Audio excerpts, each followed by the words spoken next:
नमस्कार, 5 बजे तक की बड़ी खबरों के साथ मैं हूं आपके साथ प्रशांत पांडे। अहम खबरें आपके स्क्रीन पर आने के लिए तैयार, लेकिन सबसे पहले बात एक एक्सक्लूसिव खबर की। सरकार जरूरी चीजों की बढ़ती कीमतों को लेकर चिंतित है। सूत्रों के हवाले से खबर है कि जरूरी चीजों की कीमतों पर लगाम लगाने के लिए अहम बैठक हुई। इस बैठक में आखिर क्या बातें हुई, डिटेल्स लेकर मौजूद है हमारे सहयोगी समीर दीक्षित। समीर, बताएं सरकार की क्या चिंताएं हैं और इस बैठक से क्या कुछ निकलकर सामने आया है?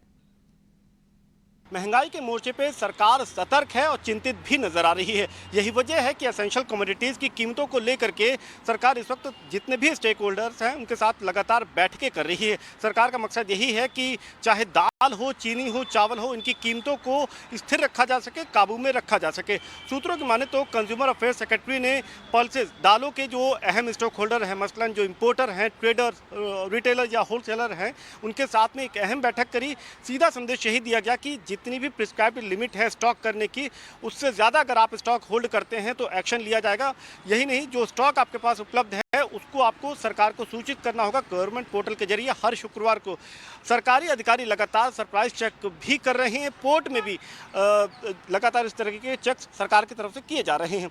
यही नहीं, सूत्रों की माने तो फूड सेक्रेटरी और कंज्यूमर अफेयर्स सेक्रेटरी भी लगातार बैठकें कर रहे हैं ताकि चावल, चीनी और जो तेल की कीमतें हैं और जो स्टॉक उपलब्धता है, इसको लेकर के जो कीमतें हैं फिलहाल वो स्थिर नज़र आ रही है।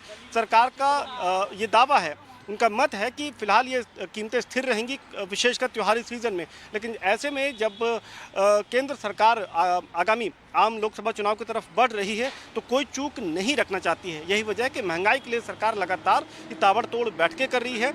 कड़ा संदेश यही देने की कोशिश कर रही है कि किसी भी तरीके की इलीगल प्रैक्टिस ट्रेडर्स ना करें और अगर करते हैं तो कड़ी कार्रवाई भी की जाएगी। और कीमतें काबू में रखने के लिए सरकार इस वक्त एक्शन मोड में नजर आ रही है। बिल्कुल, तो ये अहम खबर हमारे सहयोगी समीर दीक्षित ने आपके सामने रखी। और इन सबके बीच में दलहल कीमतों पर काबू पाने के लिए सरकार की लगातार कोशिशें जारी हैं। कल उपभोक्ता मंत्रालय में बड़ी बैठक हुई। बैठक की बड़ी बातें बता रहे हैं हमारे सहयोगी विश्व मोहन, जो हमारे साथ इस वक्त जुड़े हुए हैं। विश्व मोहन, बताएं क्या फाइंडिंग्स हैं?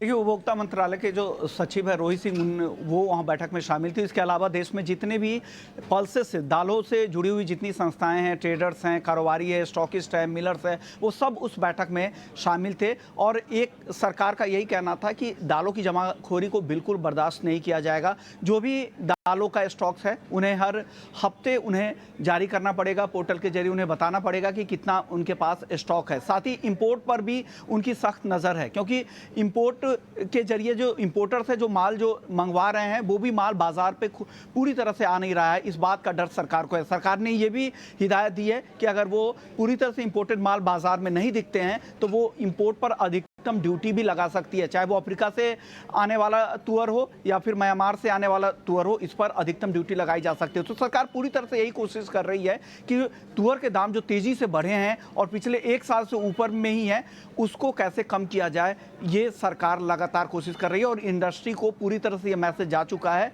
कि हम अब इसे किसी भी तरह से कम करेंगे। साथ ही टेंडर के जरिए वो खुले बाजार में मसूर की बिक्री भी करने वाली है। और साथ ही अन्य देश और अन्य पल्सेस के जो मार्केट है वहाँ से कैसे दालों का इंपोर्ट किया जा सकता है, इन विकल्पों पर भी सरकार की कोशिश जारी है। अगर म्यांमार से या अफ्रीकी देशों से तुअर इंपोर्ट में दिक्कतें होती है, यहाँ के या वहाँ के कारोबारी कुछ एक्सपोर्ट में दिक्कत करते हैं, तो गवर्नमेंट टू गवर्नमेंट, सरकार टू सरकार भी डायरेक्ट डील हो सकती है। इस तरह की चर्चा भी उस बैठक में हुई है। तो कुल मिलाकर सरकार पूरी तरह से एक्शन मोड में है दालों की महंगाई को कम करने में, और उम्मीद करते हैं कि आने वाले दिनों में तुअर के दाम भी कम हो सकते हैं। बहुत शुक्रिया करेंगे विश्व मोहन आपका इस अहम जानकारी के लिए। चलिए, इसी के साथ अब जरा बाजार पर गौर करते हैं। आज जो बाजार का एक्शन रहा उसमें देखें तो निफ्टी में 6 दिनों की जो तेजी थी वो थमती नजर आई और ऊपरी स्तर से निफ्टी 200 अंक गिरकर बंद हुआ। वहीं निफ्टी बैंक 75 अंक गिरकर 47,020 पर बंद हुआ। बाजार में आज किस तरह का एक्शन रहा, कहां खरीदारी हुई, कहां गिरावट हावी रही, बता रहे हैं हमारे सहयोगी अंश भीलवाड़। तो निफ्टी ने आज तीसरी बार रिकॉर्ड हाई का स्तर छुआ, लेकिन लाल निशान में बंद हुआ। निफ्टी उछले स्तर से करीबन 200 अंक नीचे फिसला है और यहाँ पे हम देख रहे हैं कि इन्फोसिस और एचडीएफसी बैंक ने सबसे ज़्यादा कंट्रीब्यूट किया है निफ्टी के डाउन मूव में, करीबन 50-60 पॉइंट्स कंट्रीब्यूट किया है। दूसरे ब्रॉड इंडस्ट्रीज के बारे में बात करें तो निफ्टी मिड कैप और निफ्टी स्मॉल कैप में भी लाल निशान में बंद होता हुआ नजर आया है दूसरे सेशन के लिए। सेक्टर इंडस्ट्रीज की बात करें तो यहाँ में Nifty realty top sector gainer दिख रहा है और साथ ही साथ निफ्टी पीएसयू बैंक भी हरे निशान में बंद होता हुआ नजर आया। सेक्टरल लूजर्स की बात करें तो यहाँ हमें निफ्टी आईटी नजर आ रहा है जो कि टॉप सेक्टरल लूजर है। ये तीसरा सेशन है जब इसमें बिकवाली नजर आ रही है। साथ ही साथ निफ्टी बैंक भी लाल निशान में बंद होता हुआ दिखा है। 6 सेशन से इसमें लगातार खरीदारी हो रही थी निफ्टी बैंक में और आज जाके ये लाल निशान में बंद हुआ है। 47,000 के मार्क के नीचे आकर क्लोज हुआ जो कि नेगेटिव है मार्केट के लिए। निफ्टी एनर्जी, निफ्टी फार्मा और निफ्टी ऑटो ये तीनों इंडेक्स दूसरे सेशन के लिए इनमें बिकवाली नजर आई है। अगर एफएनओ ट्रेंड की बात करें तो दोनों निफ्टी और निफ्टी बैंक में हमें शॉर्ट बिल्डअप का ट्रेंड नजर आ रहा है। चलिए अब कुछ स्टॉक स्पेसिफिक भी बात कर लेते हैं और यहाँ सबसे पहले हम निफ्टी गेनर्स की बात करें तो इस लिस्ट में हमें Tata steel, SBI, IndusInd bank और जीएसडब्ल्यू स्टील जैसे स्टॉक्स नजर आ रहे हैं जिसमें से एसबीआई ने रिकॉर्ड हाई का स्तर भी छुआ है। निफ्टी लूजर्स की बात करें तो बीपीसीएल यहाँ पे नजर आ रहा है जो कि 3 सेशन के कंसोलिडेशन से ब्रेकडाउन देता हुआ दिख रहा है। साथ ही साथ कोल इंडिया, पावर ग्रिड और एनटीपीसी जैसे स्टॉक्स भी नजर आ रहे हैं। इनमें से कोल इंडिया का अगर चार्ट देखा जाए तो 3 ब्लैक क्रोज का पैटर्न बनता हुआ नजर आया जो कि एक नेगेटिव साइन है स्टॉक के लिए। रियल्टी शेयरों में यहाँ पे अच्छी खरीदारी नजर आई है और इस लिस्ट में सबसे पहला हमें सोबा नजर आ रहा है जो कि हॉरिजॉन्टल रेजिस्टेंस से ब्रेकआउट देता हुआ भी दिख रहा है। इसके साथ साथ डीएलएफ, प्रेस्टीज और फिनिक्स मिल्स जैसे स्टॉक्स भी नजर आ रहे हैं जिसमें अच्छी खरीदारी होती हुई नजर आई है। पीएसयू स्टॉक्स में भी अच्छी खरीदारी नजर आई है। यहाँ पे हमें union bank, SBI, Punjab Sind और बैंक ऑफ बड़ौदा जैसे शेयर्स नजर आ रहे हैं।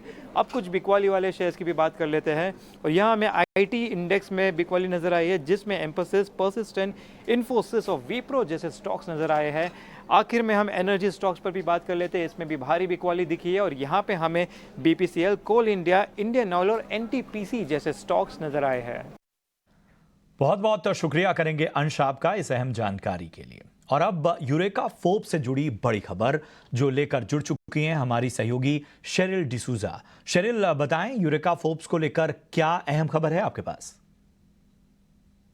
सूत्रों के हवाले से हमें ये खबर मिली है कि जल्द ही यूरेका फोर्ब्स में हम एक ब्लॉक डील देख सकेंगे। जो सेलर रहेंगे इस ब्लॉक डील में वो शायद से इंडिया डिस्कवरी फंड रह सकता है।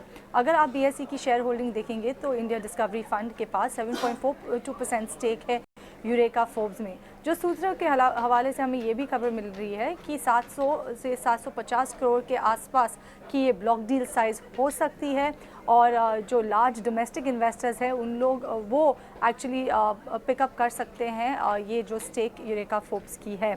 IIFL is likely the banker to the deal और जो बातचीत है पोटेंशियल इन्वेस्टर्स और बायर्स और बैंकर्स के साथ ऑलरेडी शुरू हो चुकी है। तो जल्द ही हम देख सकेंगे कि यूरेका फोर्ब्स में एक साइजेबल ब्लॉक डील हो सकती है। बहुत बहुत शुक्रिया करेंगे आपका शेरिल इस अहम जानकारी के लिए। बढ़ते हैं आगे। 2023 में सुपर तेजी के बाद अब सरकारी कंपनियों पर कंजम्पशन शेयर में गिरावट देखने को मिल रही है। पूरी रिसर्च लेकर हाजिर हैं हमारे सहयोगी शरद दुबे। शरद, बताएं क्या कहती है आपकी रिसर्च?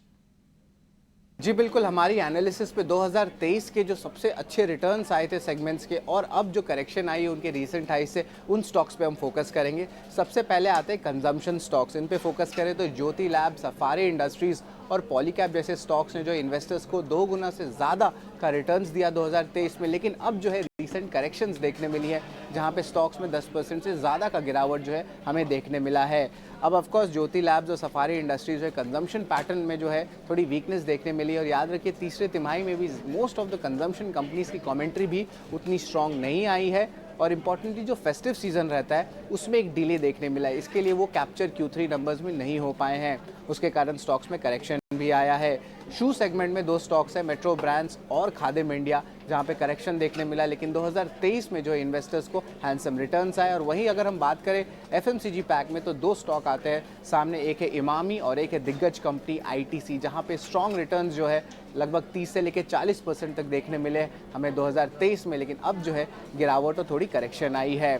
एक तो बात हमने कंजम्पशन की कर दी, लेकिन अब दूसरा बात आता है PSU स्टॉक्स का। यहाँ पे दो सेगमेंट्स है जहाँ पे बाजार की नज़र है, एक तो रेलवेज का है और दूसरा पावर सेगमेंट का है।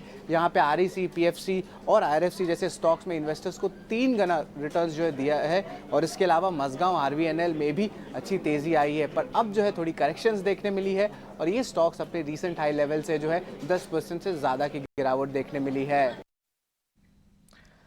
बहुत बहुत शुक्रिया करेंगे शरद आपका इस अहम जानकारी के लिए।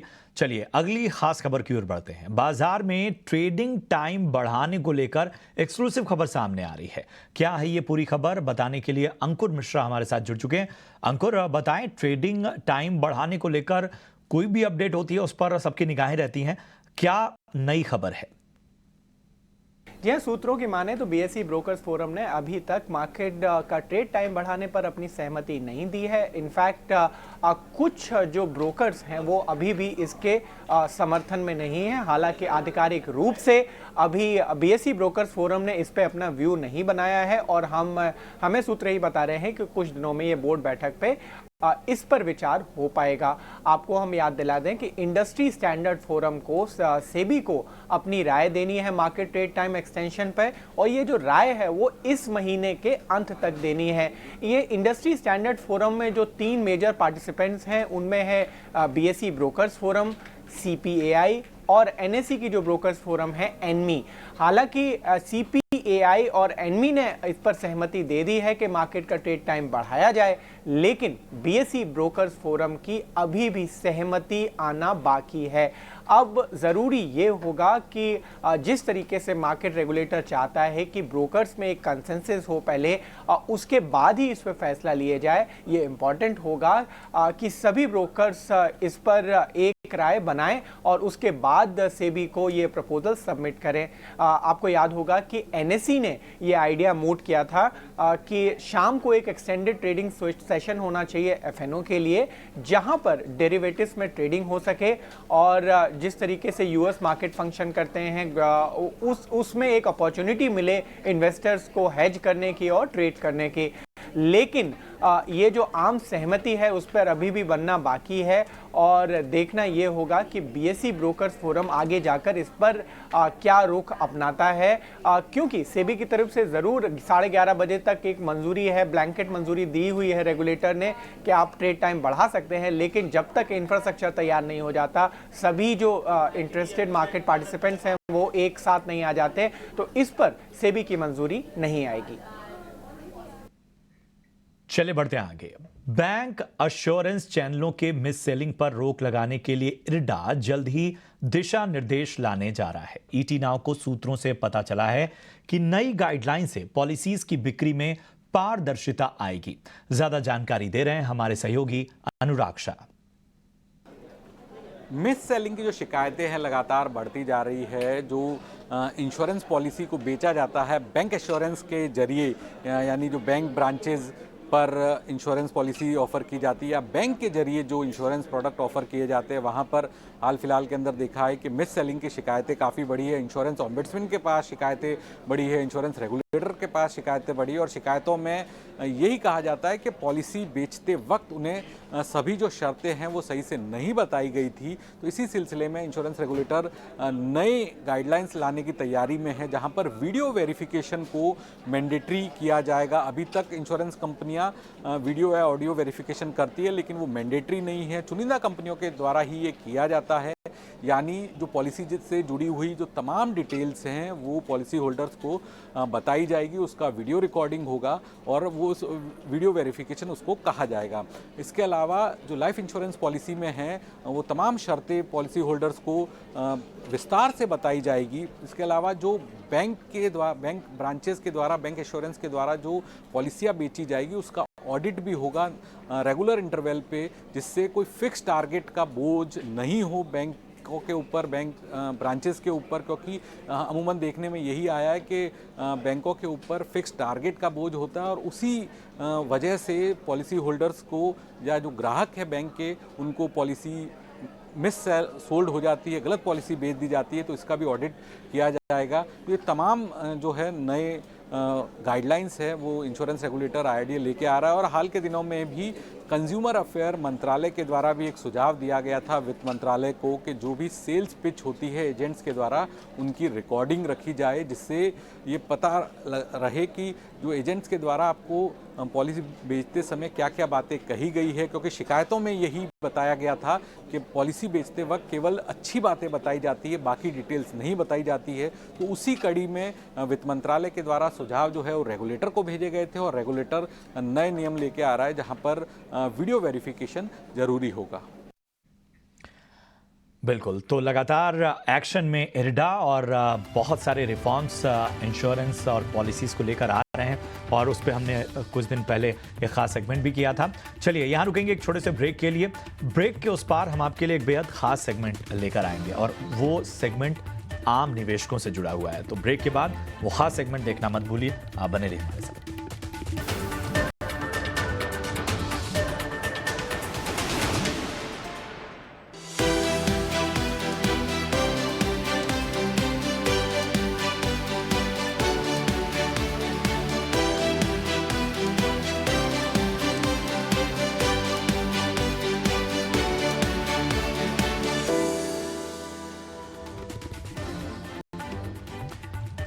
जी हाँ, डीमेट में रफ्तार, ग्रोथ शानदार और इसकी गवाही आंकड़े दे रहे हैं। जिस तरह से डीमेट अकाउंट्स की संख्या, उसका दायरा बढ़ता जा रहा है और जिस तरह से लगातार महीने दर महीने एसआईपीज का जो आंकड़ा है वो नए स्तर पर पहुंचता जा रहा है, वो इस बात की गवाही दे रहा है कि भारत में निवेश को लेकर किस तरह से निवेशक जागरूक हो चुके हैं। आम आदमी में किस तरह से अपनी बचत को लेकर वो ट्रेडिशनल सोच पीछे जा चुकी है और लोग अपने रिस्क एपेटाइट के हिसाब से नए नए निवेश प्लान पर खर्च कर रहे हैं, उनकी ओर देख रहे हैं। और इन सब के बीच में हमने सोचा कि जरा अपने निवेशक को भी भाई सेलिब्रेट किया जाए।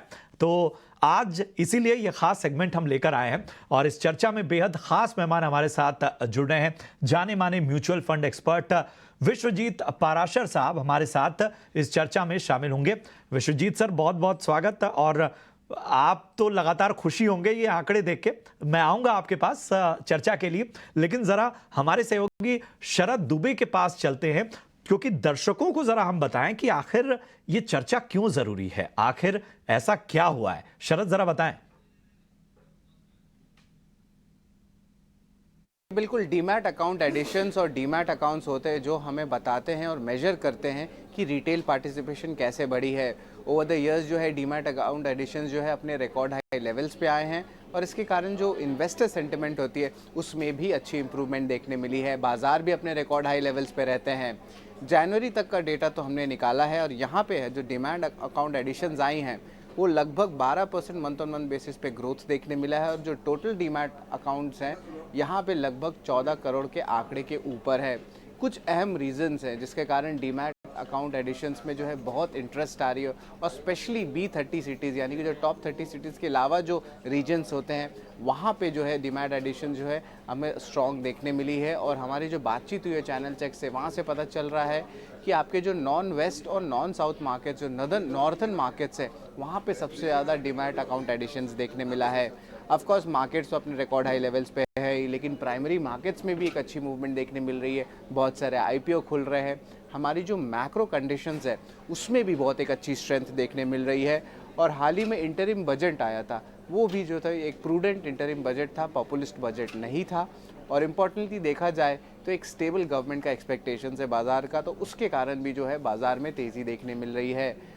अब जो है हम बात करेंगे मंथली डीमैट अकाउंट के जो पिक्चर्स का, किस तरह जो बढ़ोतरी की है 2023 से भी जो है यहाँ पे एक अच्छी एडिशंस देखने मिल रही है। और ऑफ कोर्स याद रखिए कि लगभग ऑलमोस्ट 47 लाख नए एडिशंस जो हैं डीमैट के हमें जनवरी के महीने में ही मिले हैं। एंड ऑफ कोर्स ये आंकड़े जो है और बढ़ने वाले हैं क्योंकि अब हम लोग फरवरी के मिड में हैं, तो यहाँ पे जो डेटा आएगा यहाँ पे और इम्प्रूवमेंट देखने मिल सकता है। इसके अलावा जो टोटल डीमैट अकाउंट एडिशंस होती हैं उनके बारे में मैं बात कर लेता हूँ। मार्च 2022 में जो था ये आंकड़ा लगभग 9 करोड़ का था, लेकिन वहाँ से आप देखें तो तकरीबन 2 साल में जो है ये मूवमेंट जो है आप कह सकते हैं 5 करोड़ नए एडिशंस है और अभी जो है ये आंकड़ा 14.4 करोड़ के डीमैट अकाउंट एडिशंस का है। तो आप देख सकते हैं कि भारत में इन्वेस्टर सेंटिमेंट में बढ़ोतरी हो रही है और पार्टिसिपेशन भी बढ़ रही है। तो उसके कारण हमें इंक्रीमेंटल डिमांड ले लीजिए या डीमैट अकाउंट ले लीजिए, टोटली इन दोनों के आंकड़े बहुत स्ट्रॉन्ग आए हैं। क्या करेंगे शरद, और जरा म्यूचुअल फंड के रडार को भी समझने की कोशिश करते हैं, क्योंकि तमाम आंकड़े तो हम आपके सामने रखते हैं, लेकिन यहाँ पर सरकारी कंपनियों पर फोकस बड़ा है म्यूचुअल फंड्स का। जरा देखते हैं कि आखिर क्या है फाइंडिंग्स। आशीषा हमारे साथ जुड़ी हैं। आशीषा, बताएं क्या वाकई ऐसा हो रहा है?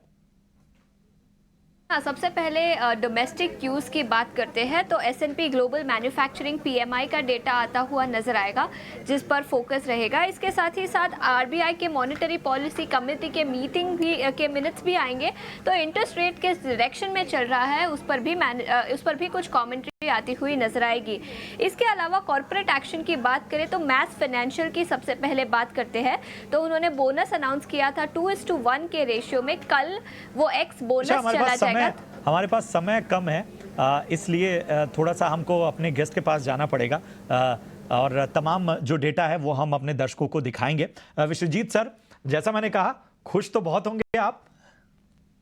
हाँ, बिल्कुल बिल्कुल Prashant ji, it's a great news. आखिर हमारा देश म्यूचुअल फंड इंडस्ट्री के लिए जाग रहा है। 52 लाख करोड़ का AUM हमारा म्यूचुअल फंड इंडस्ट्री का हो गया है, और रिकॉर्ड नंबर के SIPs खुल रहे हैं, रिकॉर्ड नंबर के निवेशक जुड़ रहे हैं सेक्टर्स के साथ। तो वेल्थ क्रिएशन हो रही है, हमारे देश की बढ़ोतरी हो रही है, और इससे अच्छी खबर कुछ हो नहीं सकती। एक चीज और बताइए, एक रिसर्च और हमने रखी कि ये म्यूचुअल फंड के रडार पे PSU कंपनियां आ रही हैं। आप लोग तो पूरा डेटा आप लोग के सामने होता है, इस शिफ्ट की वजह क्या है?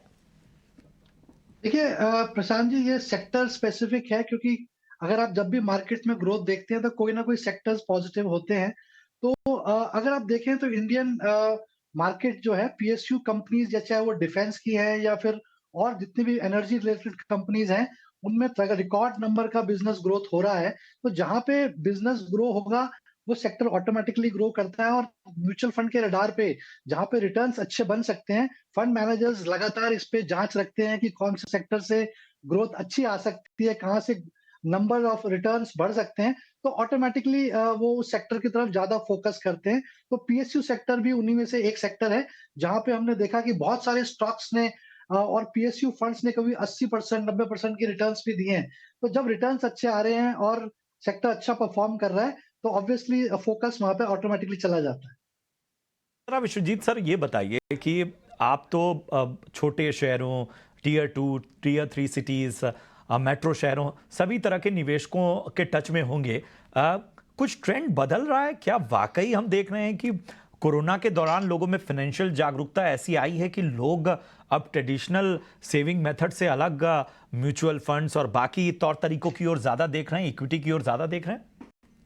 बिल्कुल प्रशांत जी, और बिल्कुल आपने सही बताया कि कोविड के बाद ये ग्रोथ काफी तेजी से नजर आई है, क्योंकि डीमैट अकाउंट्स जिस तरीके से खुले थे, जहां पे कुछ हद तक म्यूचुअल फंड एडवाइजर भी नहीं जा पाए थे, तो वहां पे बहुत तेजी से डीमैट अकाउंट खुले हैं। और टेक्नोलॉजी जो फाइनेंशियल प्लेटफॉर्म्स है, उसकी जो कन्वीनियंस है, तो लोगों के पास समय भी था, अवेयरनेस है, और ये प्लेटफॉर्म्स इतने सिंपल हैं, क्योंकि आपको डीमैट अकाउंट खोलना पेपरलेस काइंड ऑफ एक्सपीरियंस है, तो बहुत आसान हो गया ट्रेडिंग करना। और लोगों को लगता है कि भाई जो जॉब नहीं कर रहे हैं या कर रहे हैं, साइड बाय साइड ये वेल्थ क्रिएशन का एक और तरीका बन गया है। तो मेरे हिसाब से और कुछ लोगों के अंदर तो फोमो फैक्टर भी आया है प्रशांत। लोगों को लगता है कि बाकी लोग पैसा बना रहे हैं तो वो कैसे रह गए। तो सोशल मीडिया की तरफ से जो अवेयरनेस है, जो आपके चैनल्स की तरफ से जो अवेयरनेस होती है, तो लोगों को लग रहा है कि यहाँ पे वेल्थ क्रिएट की जा सकती है। ये एक ऑल्टरनेटिव रिटर्न्स यहाँ पे मिल सकते हैं, पैसा बनाया जा सकता है। तो बहुत जल्दी से Tier 2, Tier 3 सिटीज में भी ग्रोथ आई है। और इवन म्यूचुअल फंड्स में भी प्रशांत करीब 39% AUM जो है वो Tier 2, Tier 3 सिटीज से आ रहा है। तो वहां पे भी अगर आप म्यूचुअल फंड में भी देखें तो वो भी काफी तेजी से ग्रो कर रहा है Tier 2, Tier 3 सिटीज में, जो कि पहले 5-10 साल पहले ऐसा नहीं होता था। पहले केवल T30 शहरों में ही ग्रोथ या बहुत मेजर जो एरिया था वो T30 सिटीज में ही नजर आता था। बट अब ये अक्रॉस कंट्री स्प्रेड कर रहा है। और उसका बहुत वजह ये भी है कि लोगों को लगता है कि इंडिया जो है फास्टेस्ट ग्रोइंग इकोनॉमी है, और जिस तरीके से हम लोग ग्रो कर रहे हैं, 5th लार्जेस्ट इकोनॉमी है, सेंटीमेंट्स बहुत पॉजिटिव है मैक्रोस को लेके, चाइना +1 हो चाहे, या हम यंग पॉपुलेशन है, ये बहुत सारे फैक्टर्स हैं जो लोगों को लग रहा है कि हम यहाँ से वेल्थ क्रिएट कर सकते हैं। और क्योंकि मार्केट अच्छे परफॉर्म कर रही है, तो ऑटोमेटिकली वहां पे फोकस चला जाता है। वाकई, और ये सेलिब्रेशन का मौका है और इसी वजह से विश्वजीत सर हमने आपको आज की इस चर्चा में शामिल किया कि ज़रा इसको सेलिब्रेट किया जाए, क्योंकि ये चीज़ मैनिफेस्ट होती है। अगर हम ये बात आज बता रहे हैं कि हमारी संख्या बढ़ रही है, तो ये मैनिफेस्ट होते हुए इसे और ज़्यादा मल्टीप्लाई करेगी। बहुत बहुत शुक्रिया करेंगे विश्वजीत सर, आपने समय निकाला और इस चर्चा में शामिल हुए। उम्मीद यही करते हैं कि भारत की जो ग्रोथ स्टोरी है, भारत की निवेश स्टोरी है, वो और ज़्यादा बेहतर और बेहतरीन रहे। और इसी चर्चा के साथ आज के शो में मुझे दीजिए इजाजत। आप देखते रहिए ET Now स्वदेश। नमस्कार।